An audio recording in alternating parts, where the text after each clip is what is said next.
नमस्कार सभी लोगों को, उत्कर्ष क्लासेस में आप सब लोगों का स्वागत है। तो देखिए, हम पोस्ट कैम्ब्रियन को डिस्कस कर रहे थे और पोस्ट कैम्ब्रियन को हमने अलग अलग पार्ट में विभाजित कर लिया था, ठीक है। और एक एक करके हम सारे पार्ट को कंप्लीट कर रहे थे। तो हमने पैलियोजोइक कंप्लीट कर लिया था। तो देखिए, हम बात कर रहे थे किसकी? पोस्ट कैम्ब्रियन की। Post Cambrian. तो पोस्ट कैम्ब्रियन में किस प्रकार से हमने और चीज़ों को समझ लिया था, अलग अलग विभाजित किए थे। तो एक तो हमने बात की थी यहाँ पर पैलियोजोइक,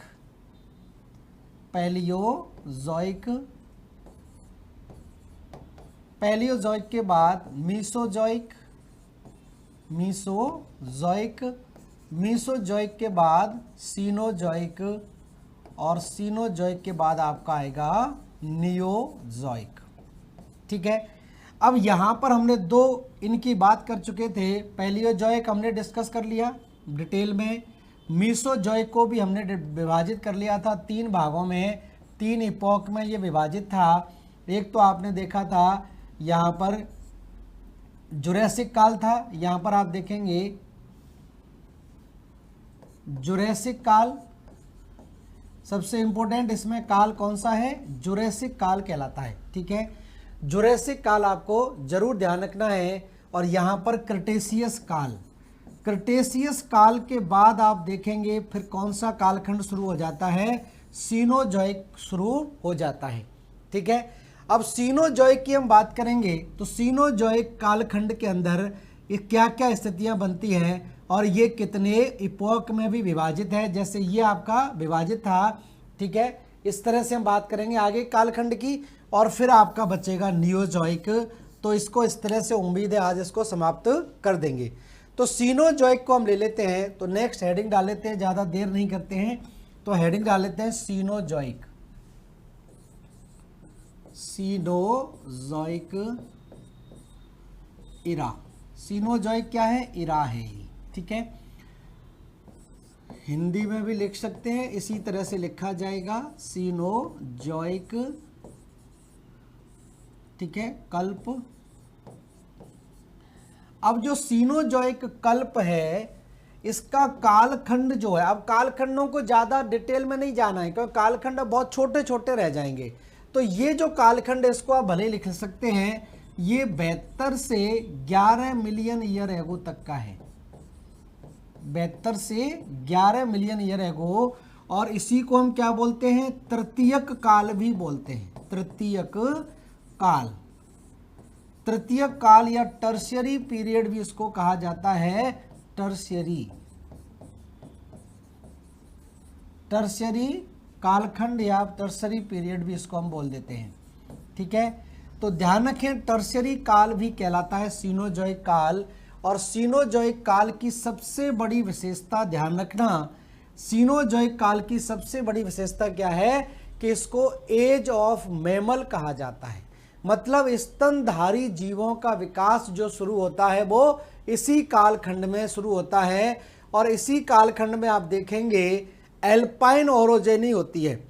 मतलब भूपृष्ठ पर सबसे पहले आल्पस पर्वत आया यहाँ पर इस कालखंड में, इसी वजह से इसको एल्पाइन ओरोजेनी कहते हैं। अब जितने भी नवीन वलित पर्वत हैं, जितने भी नवीन वलित पर्वत आप देखते हैं, चाहे वो एंडीज हो, चाहे वो रॉकी हो, चाहे वो आपका कॉकसस पर्वत हो, ठीक है, चाहे यूराल पर्वत हो, चाहे हिमालय पर्वत हो, इन सारे नवीन वलित पर्वतों का निर्माण कब हुआ है? सीनोजोइक काल में ही हुआ है। तो नवीन वलित पर्वतों का काल भी इसको हम कह सकते हैं, ठीक है। तो यहां पर ध्यान रखें, इसको हम क्या बोलते हैं? Alpine orogeny. पॉइंट वाई लिखते चले जाए। पहला हम इसको ध्यान रखें, क्या बोलते हैं? Alpine, alpine orogeny. Alpine orogeny का मतलब है, एल्पाइन ओरोजेनी का मतलब है कि इस कालखंड में अल्पाइन ओरोजेनी, अल्पाइन ओरोजेनी में मतलब है कि इस कालखंड में भूपृष्ठ पर नवीन वलित पर्वत श्रृंखलाओं का विकास हुआ। भूपृष्ठ पर नवीन वलित पर्वत श्रृंखलाओं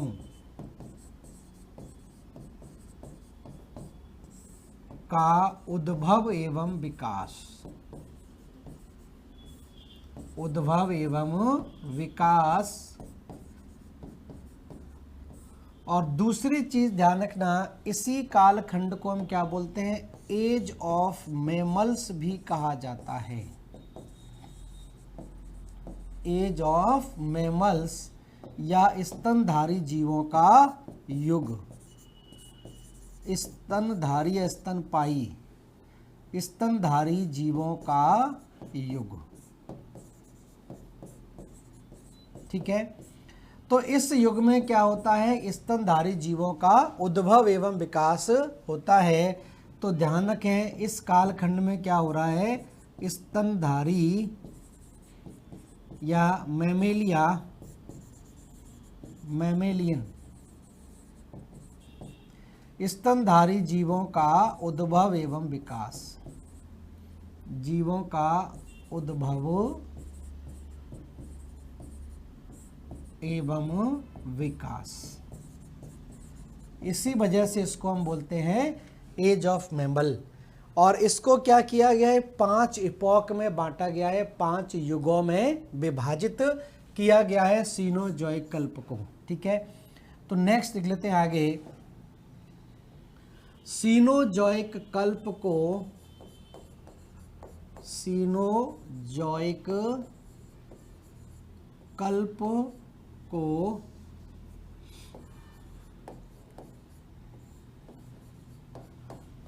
पांच युगों में बांटा गया है। 5 युगों में बांटा गया है। तो 5 युगों में इसको विभाजित किया गया है। कौन कौन से 5 युग हैं? पहला, इसको बोलते हैं हम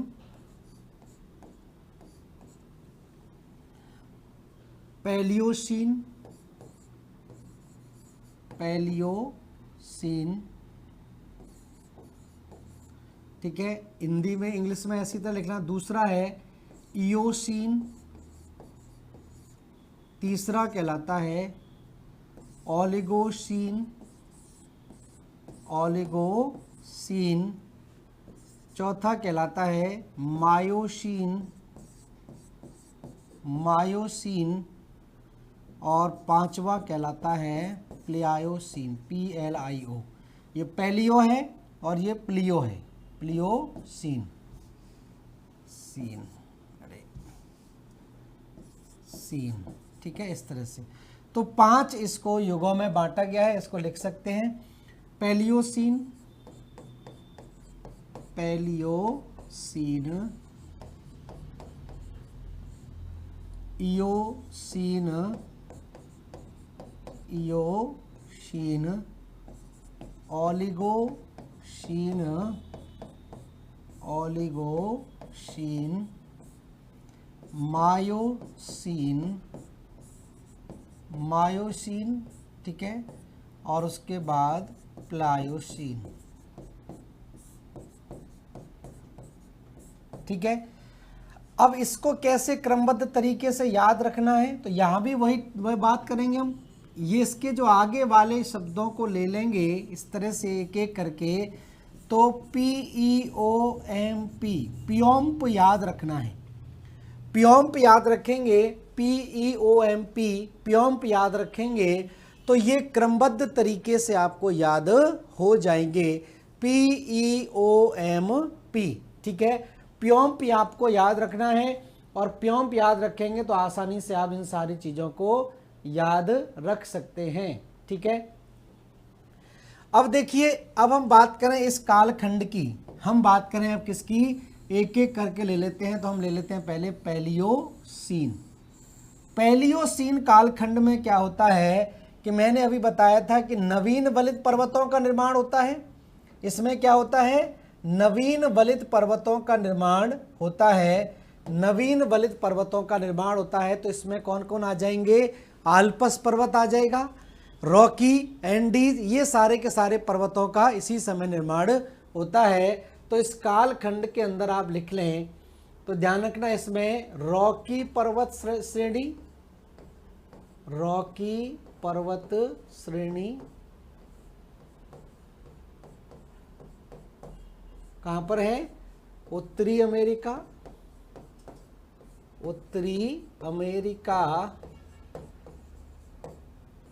इसी तरह दूसरा हम यहां पर लिख लें एंडीज पर्वत श्रेणी, एंडीज पर्वत श्रेणी कहां पर है? दक्षिणी अमेरिका। ठीक है। आल्पस पर्वत श्रेणी कौन सी? आल्पस कहां पर है? यूरोप में। तो इस तरह से आप देखें इस कालखंड में ये कुछ पर्वत श्रेणियों का निर्माण हुआ है और इसको एल्पाइन इसीलिए कहा जाता है क्योंकि यहाँ पर आल्पस पर्वत के विकास होता है। तो जो सीनोजॉइक है उसको एल्पाइन ओरोजोनी कहा जाता है। और अब पूछा जाए कि एल्पाइन ओरोजोनी में कौन कौन से पर्वत श्रृंखलाओं का विकास हुआ है, तो कौन कौन सी पर्वत श्रृंखलाएं? रॉकी, एंडीज और आल्पस, ध्यान रखना है। अब इसी कालखंड के दौरान आप देखोगे कुछ जीव जंतु, अब स्तनधारी जीव पैदा हो ही गए थे। तो यहाँ पर जैसे हाथी है, गैंडा है, घोड़ा है, जिराफ है, इन जैसे जीवों का उद्भव और विकास या पूर्वजों का उद्भव यहाँ पर होता है। तो इसी में हम बात कर लें, इसी के अंदर मैं इसी के पार्ट की बात कर रहा हूँ, पैलियोसीन की ही। तो पैलियोसीन में लिख लें हाथी, गेंडा, घोड़ा, जिराफ जैसे जीवों के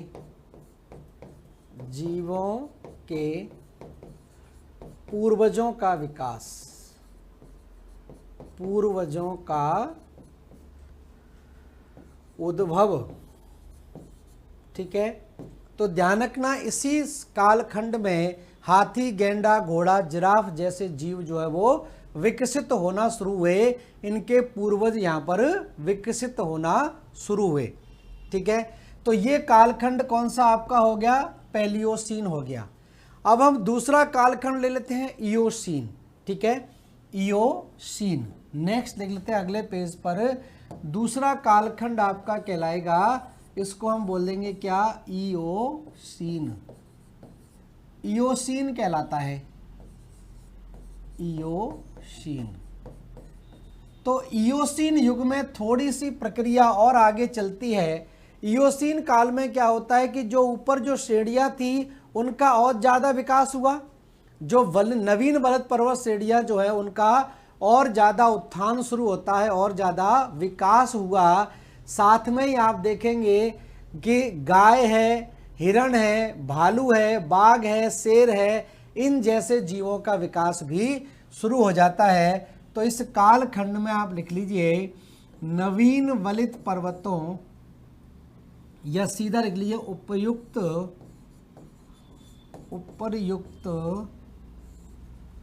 पर्वत श्रेणियों का विकास, पर्वत श्रेणियों का विकास। तो ऊपर जो पर्वत श्रेणियां आपने लिखी है इससे पहले उनका और ज्यादा विकास हुआ। ठीक है। इसके अलावा गाय, ठीक है, यहां पर गाय के अलावा भालू,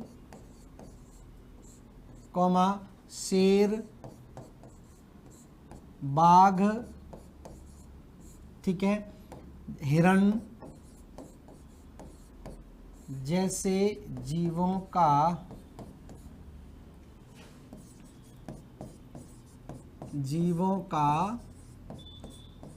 उद्भव एवं विकास। तो धीरे धीरे करके आप देख रहे थे शाकाहारी जीवों से क्या बनना शुरू हो गए? मांसाहारी जीवों का विकास भी शुरू हो गया यहाँ पर। ठीक है। तो अभी तक शाकाहारी जीव थे, उसके बाद क्या बन गए? मांसाहारी जीव बन गए। हाथी, गेंडा, घोड़ा, जिराफ कैसे थे? शाकाहारी थे। लेकिन इस कालखंड में आप देखेंगे शाकाहार से क्या होना शुरू हो गया? मांसाहार का निर्माण शुरू हो गया। मांसाहारी जीव आपके विकसित होना शुरू हो गए। अब तीसरा कालखंड की हम बात करें जिसको बोलते हैं ओलिगोसीन। ये थोड़ा सा इंपॉर्टेंट है भारत के संदर्भ में, क्योंकि इसी कालखंड में क्या होता है, हिमालय पर्वत का निर्माण शुरू होता है। इसी कालखंड में हिमालय पर्वत श्रेणी ओलिगोसीन काल से शुरू हो जाती है। ठीक है, तो ओलिगोसीन में सबसे पहले, अब हिमालय की 3 पर्वत श्रेणियां हैं, तो सबसे पहले विकास किसका होगा, महान हिमालय का होगा, उसके बाद मध्य हिमालय का होगा और सबसे बाद में शिवालिक का निर्माण होगा। ठीक है, तो ये स्थिति यहाँ पर बनती है। तो यहाँ से आप देखेंगे ओलिगोसीन काल में सबसे महत्वपूर्ण बात आप लिख लीजिए, महान हिमालय का उद्भव एवं विकास।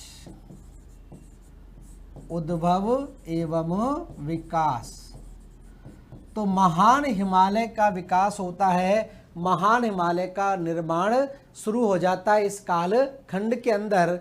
दूसरी चीज यहां पर क्या होती है कि पहली बार यहां पर मानव के अवशेष मिलते हैं। मानव के अवशेष मिलते हैं पूर्वी अफ्रीका के अंदर, एक क्षेत्र पड़ता है इथोपिया, जिसको अविसीनिया कहते थे। अविसीनिया में पहली बार यहाँ पर मानव के अवशेष मिलते हैं, और वो मानव कैसा था, पूछ विहीन बंदर की भांति था। पूछ विहीन बंदर की भांति था, जिसको क्या बोला गया, कपी बोला गया या एप कहा गया। ठीक है, तो ध्यान रखें, यहाँ पर अगला पॉइंट लिख लेता हूं मैं। पहली बार पूर्वी अफ्रीका में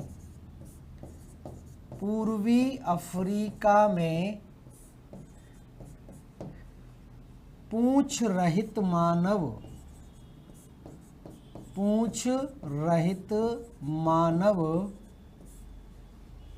के अवशेष। ठीक है, मतलब जिसको हम बोलते हैं पूंछ रहित मानव के अवशेष या एप या कपी। तो पूंछ रहित मानव के अवशेष मिलते हैं कहां पर, पूर्वी अफ्रीका के अंदर। ठीक है, पूर्वी अफ्रीका के अंदर इस मानव के अवशेष मिलते हैं। तो ये माना जाता है कि यहीं से मानव का विकास भी हुआ है। तो अफ्रीका को आधुनिक मानव की जन्मस्थली इसीलिए कहा जाता है क्योंकि यहाँ पर मानव के सबसे पहले विकास के अवशेष प्राप्त होते हैं। ठीक है, तो ये स्थिति यहाँ पर ध्यान रखें। उसके बाद वाली स्थिति को देखें तो देखिए, इसको ड्रायोपिथेकस बोला गया। क्या बोला गया, जो पूंछ रहित मानव या बंदर, आपके बंदर जो है पूंछ रहित मानव के अवशेष या बंदर की तरह था, ये पूंछ रहित बंदर, ये एप या कपी जिसको बोल सकते हैं। ठीक है, अब इसके बाद का जो कालखंड आता है इसको हम बोलते हैं, नेक्स्ट अगले पार्ट ले लें, इसको बोलते हैं मायोसीन। ठीक है, मायोसीन। तो अगला पार्ट आपका आ जाएगा, इसको बोलते हैं मायोसीन। इयोसीन के बाद क्या आ जाएगा, मायोसीन।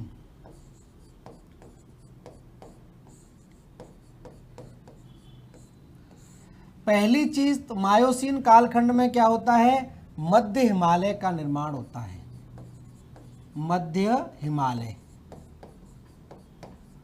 महान हिमालय बन गया, द्वारा से प्लेट टकराई तो मध्य हिमालय का उद्भव,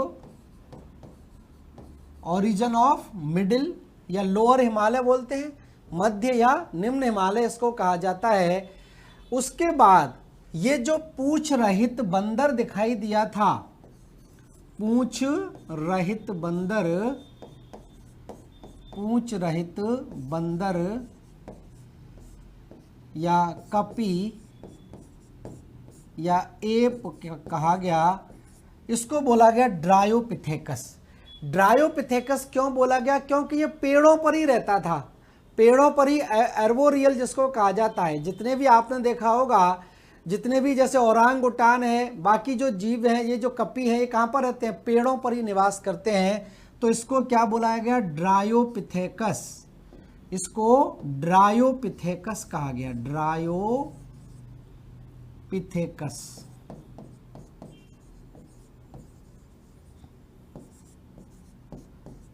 ड्रायोपिथेकस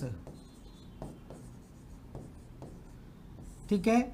ये कैसे थे? पेड़ों पर रहते थे, पेड़ों पर या वृक्षों पर, पेड़ों पर निवास।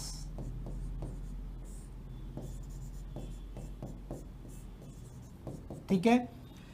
अब ये जो ड्रायोपिथेकस है ये दो पार्ट में विभाजित हो गया, दो ब्रांच इसकी बन गई, दो ब्रांचें इसकी बन गई। एक तो आपका कहलाता है रामापिथेकस और एक कहलाता है सिवेपिथेकस। ठीक है, तो ध्यान रखना, एक क्या बन गया? सिवापिथेकस, या इसको कह बोले पहले रामापिथेकस, रामापिथेकस।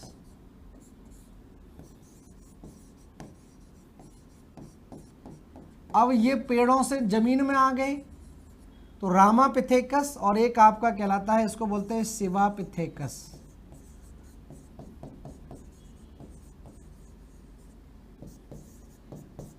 सिवापिथेकस। ठीक है, तो रामापिथेकस और सिवापिथेकस दो ब्रांच हो गई किसकी? ड्रायोपिथेकस की। तो रामापिथेकस ध्यान रखना, ये क्या हो गया? इसका मानव से संबंध है, ये धीरे धीरे करके मानव में विकास हो गया, मानव से संबंध, मानव से संबंधित है, मतलब ये मानव में परिवर्तित हो गया। और सिवेपिथेकस क्या बन गया? वन मानुष बन गया। ये वन मानुष की कैटेगरी में ही आता है, ये वन मानुष बनकर रह गया, और ये धीरे धीरे करके क्या हो गया? आधुनिक मानव में विकसित होता चला गया। ठीक है, तो ये क्या कहलाता है? रामापिथेकस, जो क्या बन गया? आधुनिक मानव। तो आप देख रहे हैं कि मायोसीन काल में क्या हुआ कि ड्रायोपिथेकस की दो ब्रांच बन गई, एक रामापिथेकस बन गया और एक सिवापिथेकस। तो रामापिथेकस जो है ये पहले पेड़ों पर रहा करते थे, पेड़ों से जब नीचे उतर के आने लगे तो रामापिथेकस आधुनिक मानव बन गया, जो लगभग 4 फीट की लंबाई का था, और ये 4 पैरों पर ही चलने वाला बन गया, जो वन मानुष कहलाया। ठीक है, और शुरुआत में ये दोनों क्या थे? शाकाहारी थे। अभी तक ये कैसा जीवन व्यतीत कर रहे हैं? शाकाहारी जीवन व्यतीत कर रहे हैं। तो शुरुआत में मानव क्या था? शाकाहारी था, मतलब यहाँ पर जीव जंतुओं की हत्या करना अभी उसने नहीं सीखा था। ठीक है, तो इस तरह की स्थिति यहाँ पर बनती है। अब मायोसीन के बाद, इतनी घटना तो मायोसीन काल में हुई। ठीक है, मायोसीन के बाद अगला जो कालखंड आता है उसको हम बोलते हैं प्लायोसीन। अब प्लायोसीन में पहली चीज क्या हुई? शिवालिक का विकास हुआ, शिवालिक का निर्माण होता है, और मानव इस कालखंड में क्या करता है? जानवरों का शिकार करना शुरू कर देता है। भले ही वो आधुनिक हथियार नहीं थे, लेकिन पत्थरों से या किसी अन्य चीज़ों से वो क्या करता है? जानवरों का शिकार करना शुरू कर देता है। तो वो शाकाहार से यहाँ पर अब क्या हो गया? मांसाहार हो गया। और जब जाहिर सी बात है शिकार करेगा तो 4 पैरों से वो शिकार नहीं कर सकता है, क्योंकि चारों पैर अगर जमीन में टिके रहेंगे तो हथियार फेंक कर कैसे मारेगा? पत्थरों को फेंक कर वो कैसे मारेगा? तो उसने क्या किया? 2 पैरों पर चलना शुरू किया, और जब 2 पैरों पर चलना शुरू किया तो वो फिर क्या कहलाने लग गया? होमो इरेक्टस कहलाने लग गया। मतलब इरेक्टस मतलब होता है खड़ा होना, तो 2 पैरों पर खड़ा होके चलना शुरू कर दिया यहाँ पर। ठीक है, तो ये स्थिति यहाँ पर बनती है। और अगला हम कालखंड लिख लेते हैं, और अगला कालखंड आपका कौन सा आएगा? प्लायोसीन। प्लायोसीन।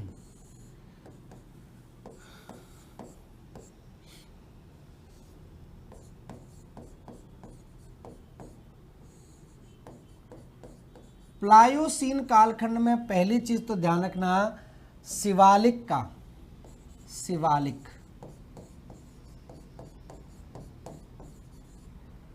शिवालिक का उद्भव, शिवालिक का उद्भव हो गया। यहाँ पर तीनों पर्वत श्रृंखलाएं बन गई हिमालय की, और शिवालिक के उद्भव के बाद यहाँ पर ध्यान रखना, मानव ने शिकार करना प्रारंभ किया, शिकार करना प्रारंभ कर दिया। तो मानव ने यहाँ पर शिकार करना प्रारंभ कर दिया, और शिकार कोई शौक के लिए तो नहीं करेगा, खाने के लिए ही करेगा। तो यहाँ पर जो शाकाहारी जीवन था, इससे पहले वो क्या था, शाकाहारी था, और शाकाहारी से क्या हो गया, मांसाहारी हो गया। तो यहाँ पर मानव अब शाकाहारी से मांसाहारी जीव में परिवर्तित हो गया। और अगली चीज क्या है कि उसने खड़ा होकर चलना शुरू कर दिया, तो यहाँ पर ये क्या बन गया, होमो इरेक्टस बन गया। ठीक है, होमो इरेक्टस। ठीक है, मतलब दो पैरों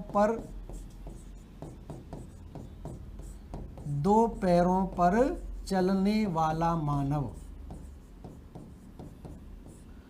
तो दो पैरों पर खड़ा होकर चलने वाला मानव क्या कहलाया, होमो इरेक्टस की कैटेगरी में आता है, इरेक्टस की कैटेगरी में आता है। तो ये आपके पार्ट कौन से हो गए, ये वाला पार्ट आपका सीनोजॉइक का हो गया। ठीक है, अब सीनोजॉइक में क्या क्या चीज़ें हो रही थी ये क्लियर हो गया होगा। मैंने बता दिया कि इसी में मानव का या स्तनधारी जीवों का विकास हुआ है, और किस किस कालखंड में, मेनली हिमालय से ध्यान रखें क्योंकि हिमालय पूछा जाता है किस कालखंड में विकसित हुआ, महान हिमालय, मध्य हिमालय और उसके बाद शिवालिक। अब हम आ जाते हैं नूतन जीवी में या नियोजॉइक इरा, जो लास्ट इरा है, इसको हम बोलते हैं नियोजॉइक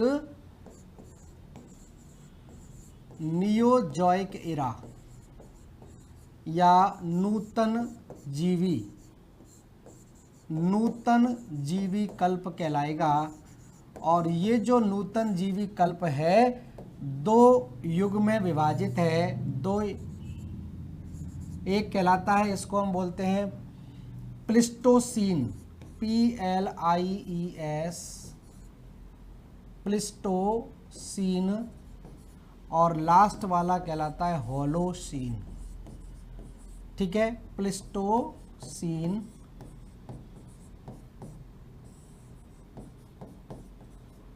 और होलोसीन, ये दो कालखंड आपको और ध्यान रखने हैं, और यही आखिरी कालखंड आपके बचे हुए हैं। ठीक है, और नियोजॉइक इरा कब हो जाएगा, वो कहाँ तक था, 11 मिलियन ईयर एगो तक था, 11 मिलियन ईयर एगो से, और ये कब तक का हो जाएगा, अब तक हो जाएगा, प्रेजेंट डे तक। ठीक है, तो 11 मिलियन वर्ष पहले से लेकर अब तक का कालखंड क्या कहलाता है, नियोजॉइक कहलाता है, नियोजॉइक कालखंड कहलाता है। और प्लिस्टोसीन की बात करें तो प्लिस्टोसीन की देखिए बात अगर हम करते हैं तो 11 मिलियन वर्ष पहले से, 11 मिलियन ईयर से लेकर 11,700 वर्ष पहले तक, कब तक का है, 11,700 वर्ष पहले तक का काल कहलाता है। ठीक है, और ये जो कालखंड की बात करें तो होलोसीन कब से कब तक हो जाएगा, 11,700 वर्ष से, 11,700 वर्ष से अब तक प्रेजेंट डे तक का समय काल हो जाएगा। ठीक है, तो दो कालखंड में ये विभाजित हो गया, दो इपॉक में, नियोसीन, एक प्लिस्टोसीन कहलाता है, दूसरा होलोसीन कहलाता है। ठीक है, अब इन कालखंड के अंदर क्या क्या स्थितियां होती हैं तो एक एक करके जान लेते हैं। तो पहले हम बात करेंगे किसकी, प्लिस्टोसीन की, प्लिस्टोसीन की बात कर लेते हैं। अब इसके अंदर पहली चीज तो ध्यान रखें, देखिए प्लिस्टोसीन में मैं आपको बता दूं, हिमालय बन गया था, भारत के संदर्भ में देखें हिमालय बन गया, हिमालय से नदियां निकलने लगी, लेकिन जो टैथी सागर का गर्त था, इंडियन प्लेट के दबाव के कारण जो हिमालय का उत्थान हुआ था, वहां पर एक गर्त बनी हुई थी, एक गड्ढा बना हुआ था, एक खाई बनी हुई थी। उस खाई में क्या हुआ, नदियों के द्वारा लाए गए अवसादों का निक्षेपण होता रहा, और नदियों के द्वारा लाए गए अवसाद इसी भाग में जमा होते रहे। तो धीरे धीरे करके क्या हुआ, भारत में उत्तर का जो मैदानी भाग है उसका विकास होता है। तो अगर पूछा जाए कि उत्तर का जो मैदानी भाग है, उस विशाल मैदानी भाग का निर्माण किस कालखंड में होता है, तो प्लिस्टोसीन काल के अंदर ही होता है। और इसी कालखंड में आप देखेंगे विभिन्न प्रकार के जलवायु परिवर्तन देखने को मिलते हैं। कभी तो आपका क्या होता है, हिमयुग शुरू हो जाता है, और कभी आप देखेंगे ग्लोबल वार्मिंग का दौर चलता रहता है। ठीक है, तो ये स्थिति यहां पर बनती है। तो हम बात कर लेते हैं एक एक करके। तो पहले हेडिंग डाल लें आप लोग, प्लिस्टोसीन, प्लिस्टोसीन काल, प्लिस्टोसीन युग।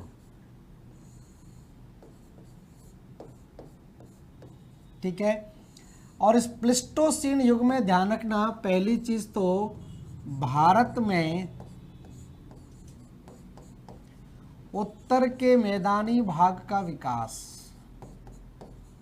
उत्तर के मैदानी भाग का विकास, और उत्तर के मैदानी भाग का विकास किसके कारण हुआ है, नदियों के निक्षेपण के द्वारा हुआ है। तो निक्षेपणात्मक मैदान कहलाता है। ये मैदानी भाग कैसा है, निक्षेपणात्मक, डिपोजिशनल प्लेन है, निक्षेपणात्मक मैदान या डिपोजिशनल प्लेन।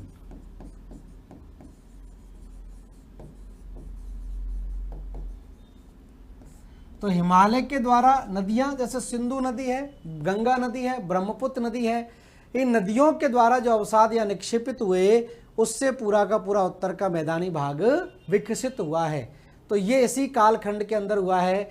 और इसी कालखंड में देखें, पृथ्वी की उत्पत्ति से लेकर अभी तक के भाग की हम बात करें तो प्राकृतिक क्रियाओं के परिणाम स्वरूप जो आपकी, कभी आपका देख रहे हैं कई सारी क्रियाएं हो रही हैं, ऑरोजेनी हो रही है, इससे कई बार जलवायु परिवर्तन के साक्ष्य देखे गए हैं। ठीक है, तो ध्यान रखें यहां पर। नेक्स्ट देख लें आगे, पृथ्वी की उत्पत्ति से लेकर अब तक, पृथ्वी की उत्पत्ति से लेकर अब तक प्राकृतिक क्रियाओं के कारण, प्राकृतिक क्रियाओं के कारण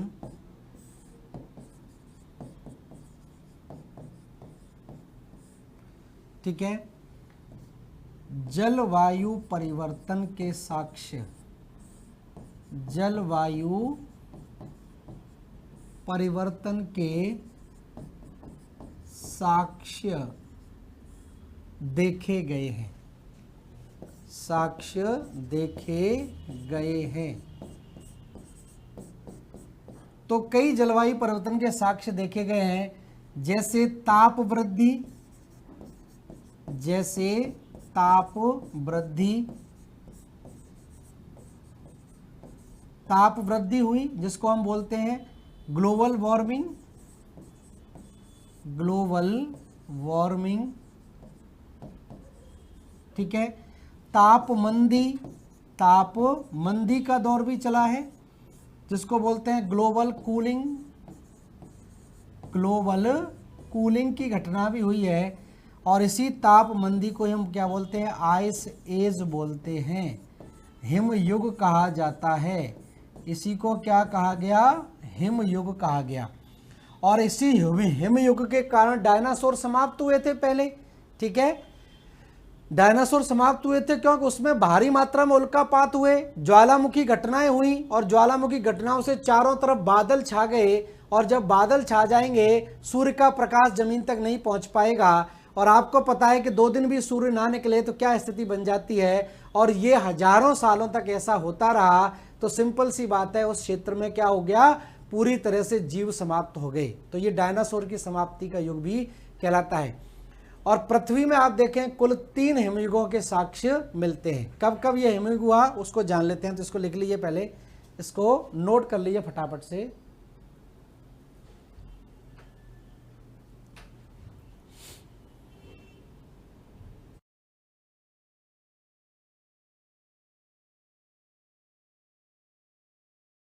ठीक है, तो देखिए यहां पर हम नेक्स्ट देख लेते हैं। अब आगे नोट कर लिया आपने, तो नेक्स्ट पॉइंट लिखें, पृथ्वी पर कुल 3 हिमयुगों के साक्ष्य मिलते हैं, कुल 3 हिमयुगों के साक्ष्य मिलते हैं।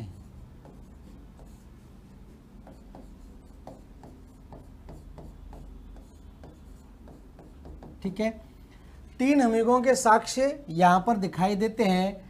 कब कब दिखाई देते हैं? तो पहला तो कहता है धारवाड़ियन हिमयुग। धारवाड़ियन,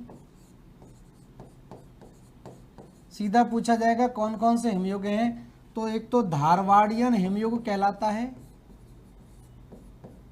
ठीक है, दूसरा कार्बोनीफेरस हिमयुग कहलाता है। कार्बोनीफेरस हिमयुग, कार्बोनीफेरस हिमयुग कहलाता है। और तीसरे हिमयुग की बात करें, इसको महान हिमयुग बोलते हैं, इसको प्लिस्टोसीन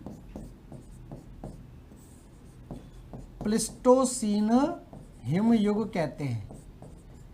और यही प्लिस्टोसीन हिमयुग है, इसको महान हिमयुग भी कहा जाता है, ग्रेट आइस एज, महान हिमयुग, इसको ग्रेट आइस एज कहते हैं, ग्रेट आइस एज के नाम से जाना जाता है। ठीक है, ग्रेट आइस एज किसको इसलिए बोलते हैं क्योंकि ये भी जो है फर्दर आपका क्या है, 4 वर्गों में बांटा गया है, 4 क्रमिक वर्गों में इसको विभाजित किया गया है। तो ध्यान रखना, प्लिस्टोसीन हिमयुग को 4 क्रमिक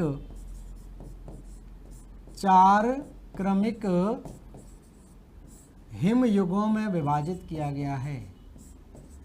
हिमयुगों में विभाजित। ठीक है, तो 4 क्रमिक हिमयुगों में खुद विभाजित है कौन सा? प्लिस्टोसीन हिमयुग। ध्यान रखना, ये बुक्स वगैरह में आपको नहीं मिलेगा कहीं भी, लेकिन इससे आईएएस के एग्जाम में प्रश्न पूछा गया है, तो आपके में भी पूछा जा सकता है। तो ये 4 क्रमिक हिमयुग हैं, इनके नाम वैज्ञानिकों के द्वारा दिए गए हैं, जैसे गुंज है, मिंडल है, रिस है, वर्ण है। ठीक है, तो ध्यान रखें, ये गुंज कहलाता है, एक मिंडेल कहलाता है, मिंडेल MINDELL, मिंडेल। एक रिस कहलाता है, रिस RISS, रिस। और चौथा कहलाता है, इसको बोलते हैं वर्ण, WURN, वुर्म।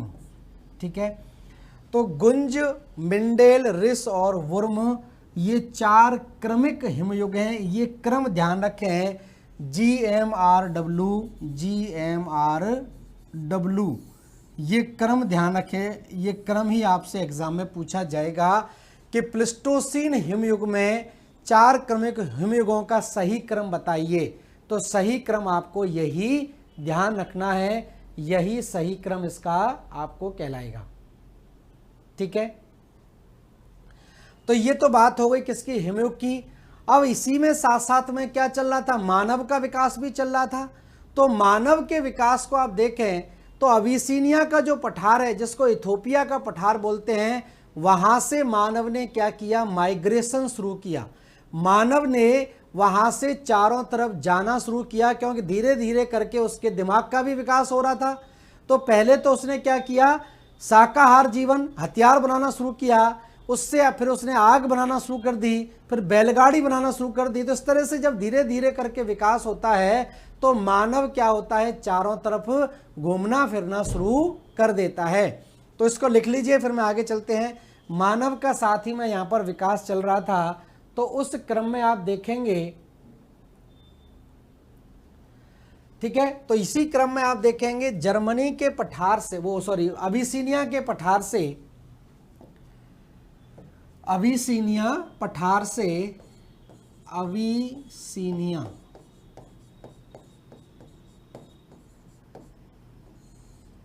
पठार और ये कहाँ पर है, इथोपिया में है। पुराना नाम इथोपिया का अबिसिनिया ही था, इथोपिया।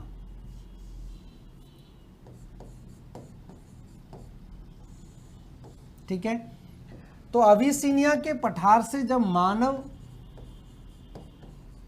मानव ने प्रवास शुरू किया, माइग्रेशन शुरू की, तो जहाँ जहाँ अलग अलग पहुँचा, अलग अलग नामों से ये जाना जाता है। ठीक है, तो इतना आप जान गए। पहले मानव क्या था, पहले हमने इसको नाम दिया रामापिथेकस, रामापिथेकस था। अब यही रामापिथेकस आगे जाके क्या कहलाया, होमो हैविलिस कहलाया, होमो हैविलिस। होमो हैविलिस के बाद ये क्या कहलाया, खड़ा दो पैरों पर चलने लग गया, तो होमो इरेक्टस कहलाया, होमो इरेक्टस। और होमो इरेक्टस के बाद ये क्या बन गया, होमो सेपियंस बन गया, होमो सेपियंस बन गया। ठीक है, इस तरह की स्थिति यहाँ पर बनती है। अब ये जो मानव था, ये जो मानव था जो अलग अलग जगहों पर पहुंचा, मानव का जो माइग्रेशन हुआ, तो जब ये जर्मनी में चला गया, जर्मनी में जब इसके अवशेष मिलते हैं इस मानव के, तो जर्मनी में इसको क्या बोल देते हैं, जर्मनी में इसको निएंडरथल कहा जाता है, निएंडरथल, जर्मनी में निएंडरथल बोल देते हैं। और यही मानव के अवशेष अगर फ्रांस में मिले, तो फ्रांस में इसको क्या कहा गया, क्रो-मैग्नन कहा गया, फ्रांस में इसको क्रो-मैग्नन इसको बोल दिया गया। और यही मानव जब पहुंचा कहां पर, इंडोनेशिया वगैरह में पहुंचा, तो वहां पर इसको क्या बोला गया, जावा मानव बोला गया, इंडोनेशिया, इंडोनेशिया के अंदर इसको जावा मानव कहा गया, जावा मानव। और यही मानव अगर चीन और जापान में पाया गया, चीन और जापान में जब ये मानव पाया गया, तो इसको पेकिंग कहा गया, पेकिंग मैन कहा गया, पेकिंग मानव इसको कहा गया।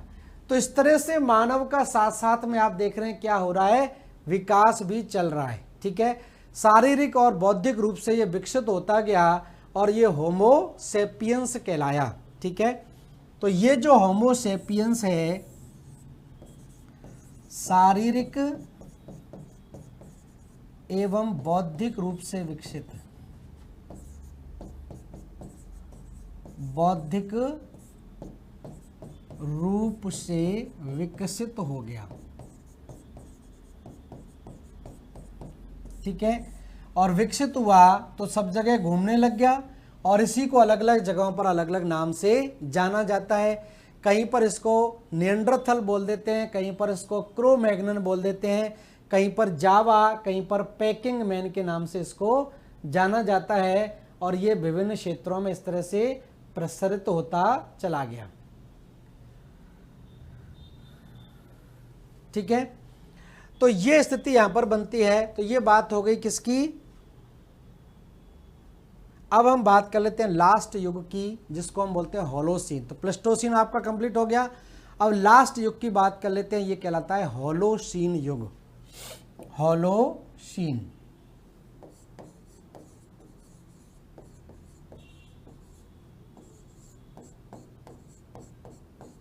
होलोसीन, तो देखिए होलोसीन की हम बात करें तो 11,700 वर्ष के बाद का काल होलोसीन का काल कहलाता है।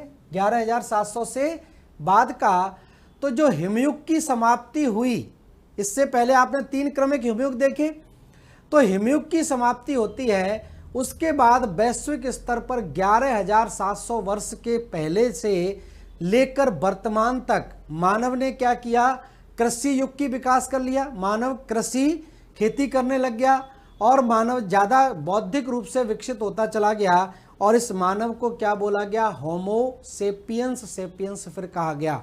ठीक है, तो ध्यान रखें यहाँ पर क्या स्थिति बनी, तो यहाँ पर लिख लें 11,700 वर्ष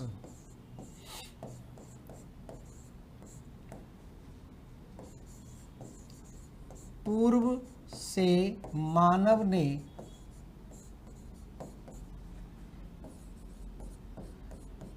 कृषि का विकास किया तथा मानव बौद्धिक रूप से अधिक ज्ञानी हो गया। तार्किक क्षमता विकसित हो गई, अधिक ज्ञानी हुआ, जिसे होमो सेपियंस अभी जो मानव है वो क्या है, होमो सेपियंस कहा गया। होमो सेपियंस कहा गया। तो ये जो मानव है, जो आधुनिक मानव आप देखते हैं, वो जो ज़्यादा बुद्धि वाला है, वो किस समय विकसित हुआ, इसी समय विकसित हुआ। और इसी समय आप देखेंगे इसी कालखंड में, होलोसीन कालखंड में भी ध्यान रखना, सभी शुष्क मरुस्थलों का विकास हुआ। सभी शुष्क मरुस्थल जितने भी आपको दिखाई देते हैं वो इसी कालखंड में, सभी शुष्क मरुस्थलों का विकास या उद्भव एवं विकास। तो जो डेजर्ट है वो इसी कालखंड में निर्मित हुए हैं। शुष्क मरुस्थलों का निर्माण या उष्ण कटिबंधीय मरुस्थलों का निर्माण इसी कालखंड में होता है। ठीक है, और इसको भी हम बात करें, लास्ट लिख लेते हैं। वैसे तो ये समाप्त हो गया है, लेकिन इसको भी क्या किया है, कुछ वैज्ञानिकों ने, कुछ भूगर्भिक ज्ञानियों ने, शास्त्रियों ने इसको फिर से 3 भागों में बांट दिया है। तो लास्ट 3 भाग लिख लीजिए। तो वर्तमान में जो होलोसीन है उसको 3 कालखंडों में विभाजित किया गया है। तो लिख लें यहां पर, वर्तमान में होलोसीन युग को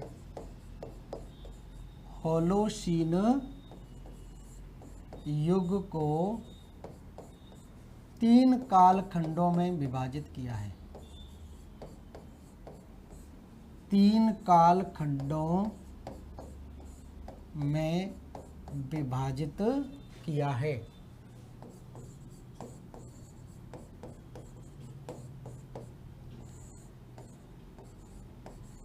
तीन कालखंडों में विभाजित किया है। तो इसको 3 कालखंडों में और विभाजित कर दिया है।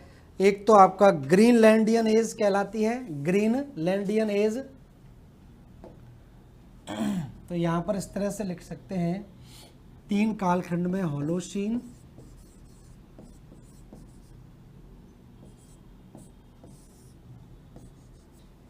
ग्रीनलैंडियन as,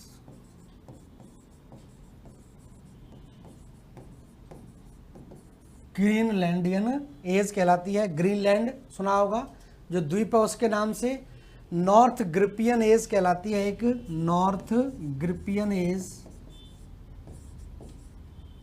GRIPPIN, Northgrippian age. और तीसरी है अभी जो चल रही है वर्तमान में, मेघालयन एज, मेघालय का पठार। ठीक है, तो मेघालयन एज आपकी कहलाती है। 3 कालखंडों में इसको और विभाजित कर दिया है। बस इतना ही आपको इसमें याद रखना है। अगर ग्रीनलैंडियन एज की बात करते हैं तो इस एज का जो कालखंड है वो 11,700 से लेकर 8,300 तक है। 11,700 से लेकर 8,300 वर्ष का कालखंड ये कहलाया गया है। उसके बाद हम बात करें ग्रिपियन एज की, नॉर्थ ग्रिपियन एज की, तो 8300 से लेकर 4200 तक है। 8,300 से लेकर 4,200 वर्ष तक का जो कालखंड है वो नॉर्थ ग्रिपियन है।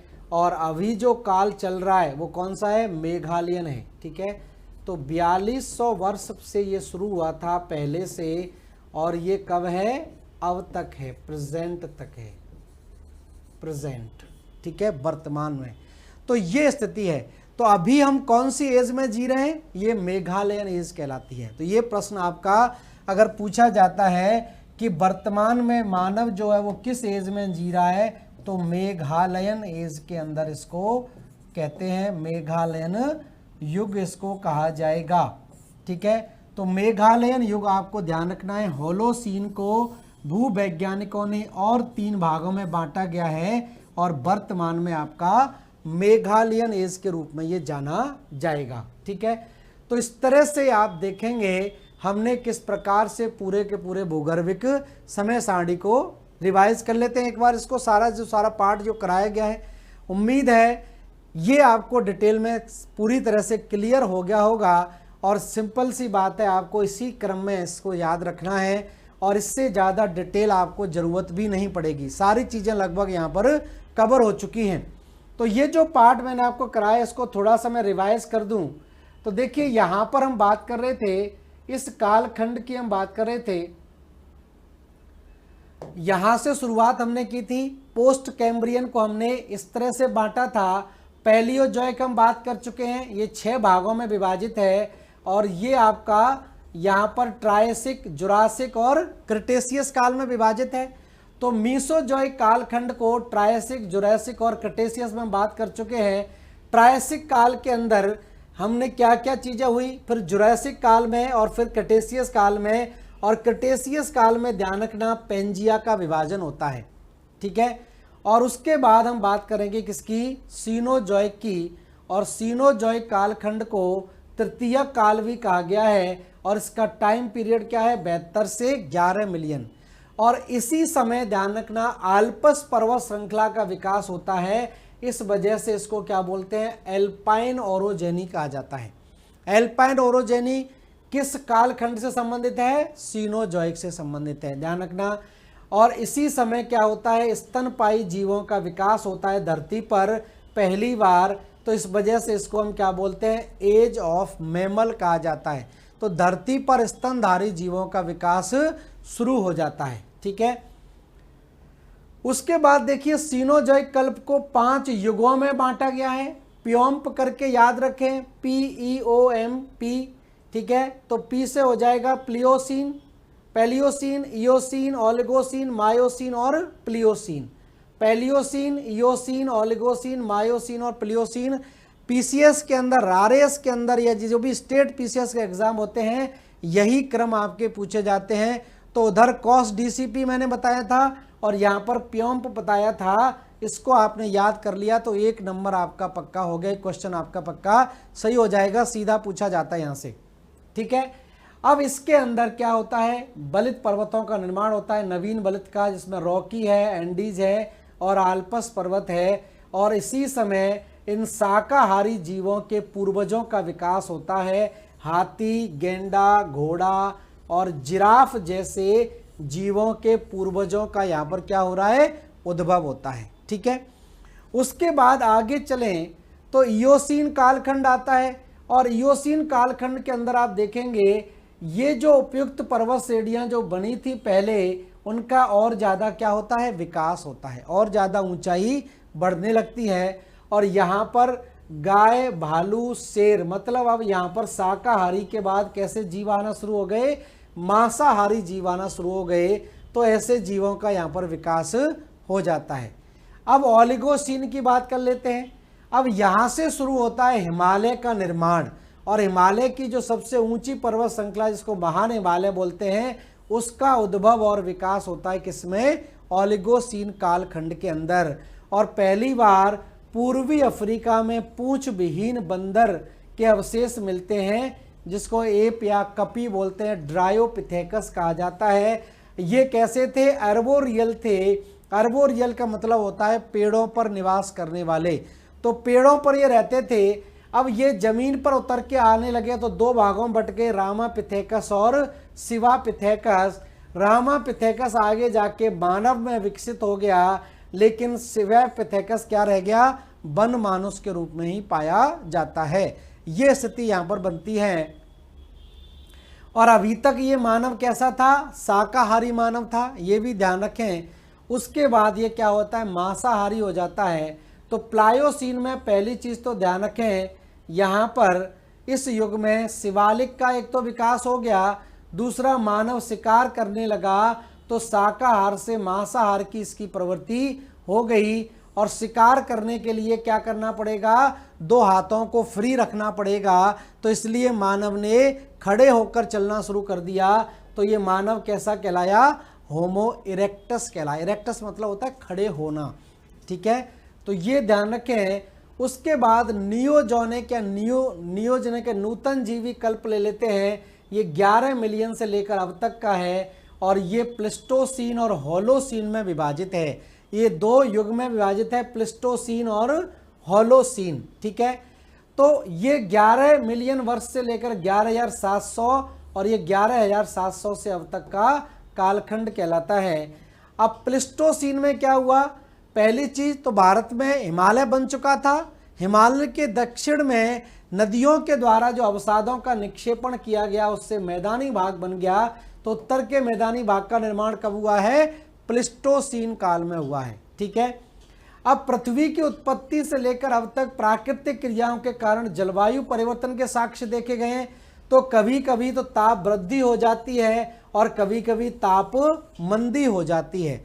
ये काल यहाँ पर देखे गए थे और इसके साक्ष्य इसी दौरान यहाँ पर मिलते हैं।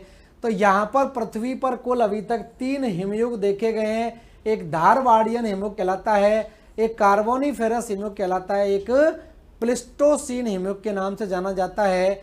और प्लिस्टोसीन हिमयुग जो है महान हिमयुग बोलते हैं, क्योंकि इसमें 4 और क्रमिक हिमयुग आपके पाए जाते हैं, जिसको मैंने बताया था गुंज, मिंडल, रिस और वुर्म कहा जाता है।